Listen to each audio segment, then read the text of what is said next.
Dr. Joe Dispenza menulis buku Evolve Your Brain, ya.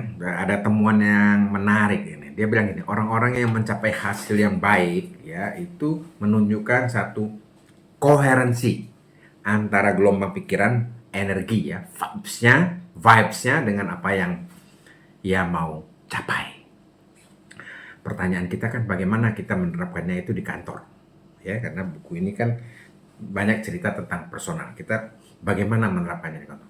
Nomor satu, kalau perusahaan ingin menuju ke sini dan vibes-nya kompatibel sehingga baru bisa tercapai, itu untuk meningkatkan vibes-nya ada 3 hal yang kita mesti lakukan. Satu, pegawainya, insan badan usahanya itu harus punya ekspektansi. Jadi orang kalau punya satu pengharapan kan dia itu energinya muncul, ya tuh, energinya muncul.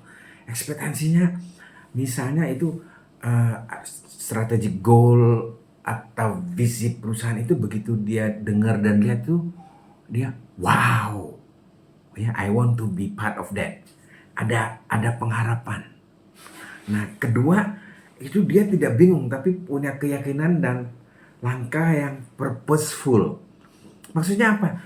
Dia diberitahu, alias dia udah tahu. Oh, untuk menuju ke sana itu nanti patronnya ini, langkahnya ini, gitu. Strateginya ini. Bukan trial error, tapi dia udah tahu ini langkahnya ke sana, ini ke sini. Kontribusi saya ini, peran saya ini. Dia akan langkah dengan tenang.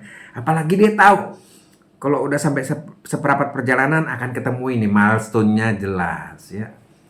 Kalau orang jelas how to go there-nya, dia akan pergi dengan langkah yang purposeful. Tidak ngotot, tidak maksa, tidak buru-buru. Karena kalau ngotot, maksa, buru-buru, justru kita tidak akan mencapai. Maksud saya begini. Kalau kita desperate mau selling sesuatu, pembelinya malah lari, takut karena kita terlalu ngotot kan, ya. Tapi kalau kita persuasif, nggak kelihatan ngotot, dia malah beli. Begitu juga dengan ide baru kan, departemen produksi, ayo kamu harus produksi, cari ide baru. Nggak bisa, harus santai, relax.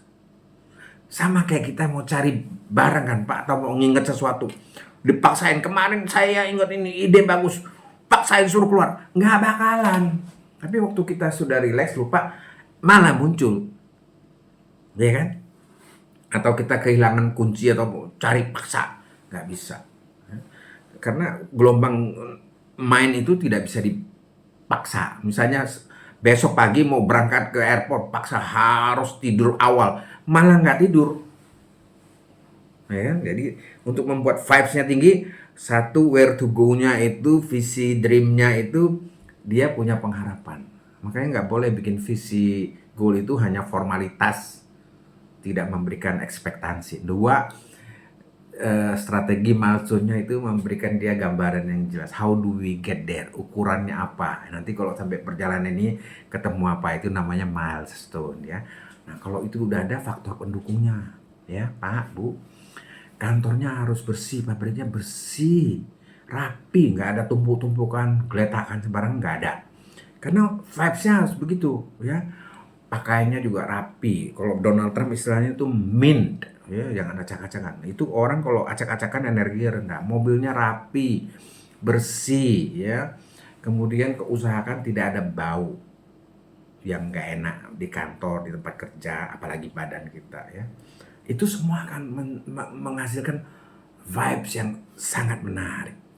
Nah, kalau vibes-nya udah bagus, dia compatible atau koheren menurut buku ini tadi dengan apa yang mau kita capai, nanti kita akan menarik secara mental, kita akan menarik hal-hal yang kita kejar itu, dia akan datang.